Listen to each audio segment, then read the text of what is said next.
Salut à tous les amis, j'espère que vous allez bien. On se retrouve aujourd'hui pour une nouvelle vidéo. Alors dans cette vidéo, on va revenir sur tout ce qui s'est en train de passer avec Javier Tebas. Qu'est-ce qui se passe? Pourquoi le dirigeant du championnat d'Espagne continue d'attaquer le FC Barcelone? Et également les propos au niveau de l'UEFA de Ceferin, Alexander Ceferin, le président de l'UEFA, qui s'est également exprimé concernant l'enquête ouverte de l'instance suisse concernant le FC Barcelone et l'affaire Negreira.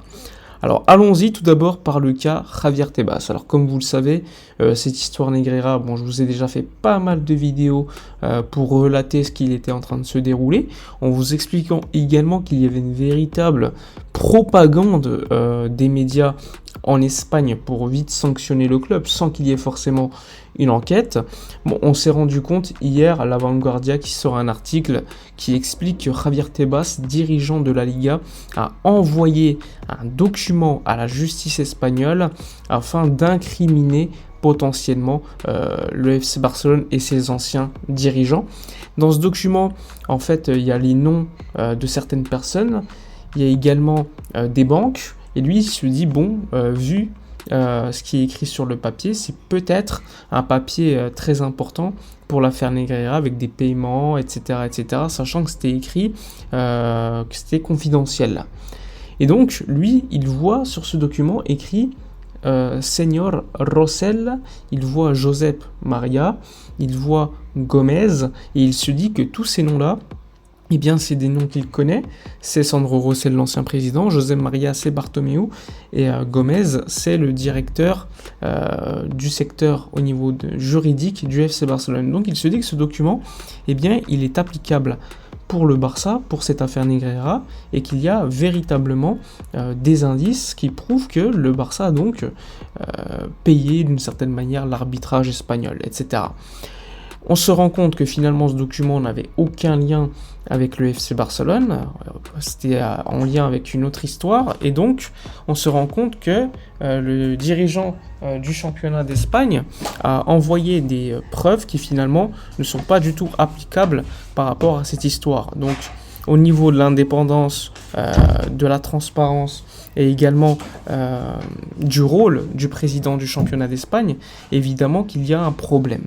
Ainsi, le FC Barcelone, hier, dans l'après-midi, ils ont envoyé un communiqué de presse donc pour s'exprimer relativement à cette affaire, à l'article sorti par La Vanguardia. Ils ont demandé donc la démission du président de la Liga, donc de Javier Tebas. Ils ont également exprimé que c'était pas la première fois que Javier Tebas s'exprimait encore et encore et encore, et qu'il en avait vraiment à l'encontre du FC Barcelone, comme d'habitude, et qu'ils avaient l'habitude que le président de la Liga surclasse d'une certaine manière son rôle de seul président. Ce qui est vrai, parce que le seul véritable président de championnat qu'on connaît, bon, même si en France on sait que c'est Vincent Labrune, mais on le voit jamais, on l'entend très rarement, eh bien, il n'y a qu'en Espagne que tout le monde connaît Tebas au niveau européen. Moi, je ne connais pas le président de la Ligue allemande, de la Ligue anglaise, ou autre. C'est pour vous montrer également la recherche de protagonisme que ce personnage peut avoir. Et donc il a réagi sur les réseaux sociaux en expliquant que non, il n'avait pas fait d'accusation, il avait juste envoyé le document afin que la justice s'exprime concernant ce document. Mais quand tu envoies un document en disant oui, potentiellement des noms que je connais très bien, ça peut être un indice grave, etc., eh bien d'une certaine manière tu accuses. Et lui il dit que non, il n'accuse pas, c'est juste un envoi de document pour avoir le fin mot de l'histoire. Bon, tout cela démontre encore une fois qu'il y a derrière tout cela, même s'il y a eu un acte, on va dire, éthiquement très répréhensible de la part du club, au niveau pénal, il sera très peu probable de prouver que le Barça a voulu influencer les résultats des matchs. Donc, comme je vous l'ai dit une centaine de fois, il est très probable que le Barça n'ait pas de sanctions pour le club au niveau sportif, au niveau pénal, au niveau espagnol. Peut-être qu'il y aura probablement des sanctions donc pour Sandro Rosell, Bartomeu, les anciens dirigeants, qui eux sont accusés de plus que ce que le Barça est accusé. Ils sont accusés également de détournement de fonds, de gestion déloyale du FC Barcelone, etc., etc. Ensuite, tu as le volet UEFA. L'UEFA qui est dans la capacité, quant à eux, de pouvoir sanctionner le club, même sans jugement au niveau droit interne. Donc même si l'Espagne, le jugement espagnol ne sanctionne pas le Barça, l'UEFA peut le faire. Mais l'UEFA a déjà voulu le faire avec Fenerbahçe il y a quelques saisons. Finalement, Fenerbahçe avait été considéré comme innocent par la justice turque, et donc l'UEFA s'était trompé. Et heureusement, juste avant, ils avaient donc pu les réintégrer dans la compétition. Je ne pense pas que l'UEFA sanctionnera le Barça. Enfin, peut-être que l'UEFA va les sanctionner. En tout cas, le comité d'éthique composé de 2 personnes et d'autres qui, eux, cherchent ce qui se déroule dans cette histoire, sachant que le Barça a envoyé des documents, etc. Mais il faut savoir que même si l'UEFA sanctionne, bon, avec l'influence de Ceferin qui est très proche des enquêteurs UEFA du comité d'éthique, c'est probable également que l'UEFA sanctionne.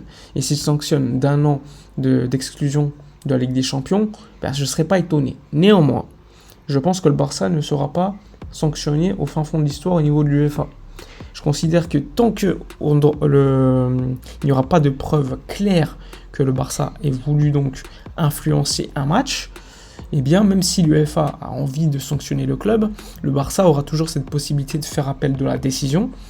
Et si ça ne fonctionne pas, aller au TAS, tribunal arbitral du sport, qui de manière générale ces dernières années donne souvent au club raison face à l'UEFA. Sachant que l'UEFA, si le Barça va au TAS, eh bien il y aura une décision suspensive de la décision de l'UEFA. C'est-à-dire que l'UEFA sera obligée de retirer sa sanction en attente d'une décision définitive de la justice. Donc le Barça participera probablement à la prochaine Ligue des Champions en attente de la décision du droit interne, et l'UEFA se collera à cette décision du droit interne au fin fond de l'histoire. Ça, c'est mon avis.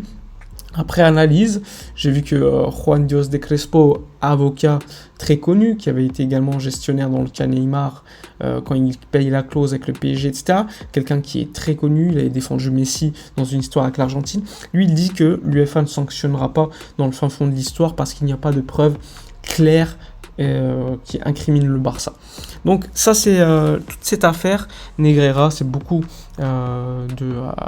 on va dire de communication, c'est important. Je peux comprendre également que le dirigeant de la Liga veuille que la compétition soit claire, etc., transparente, mais de l'autre côté, il y a une véritable propagande, et il faut le dire, de la part des médias. Les médias qui partagent ce qu'ils veulent, qui partagent des documents sans savoir s'ils concernent l'affaire ou non, comme ça a été le cas avec cette lettre envoyée par Tebas. On se rend compte que c'était El Mundo qui l'avait sorti dans la presse sans vouloir contextualiser ni rien. Donc tout cela, dans le fin fond de l'histoire, on se rend compte qu'il y a une véritable propagande vraiment exceptionnelle à l'encontre du Barça. Enfin bref, j'espère que ce résumé aura été suffisamment clair. Moi, je pense qu'à la fin fond de l'histoire, le Barça ne sera pas sanctionné. Mais bon, au niveau réputationnel, encore une fois, le mal est fait. Bon, j'espère que la vidéo vous aura plu. N'hésitez pas, comme d'habitude, à soutenir la chaîne, à liker, commenter, partager. Moi, je vous dis à la prochaine. Et d'ici là, comme d'habitude, portez-vous bien.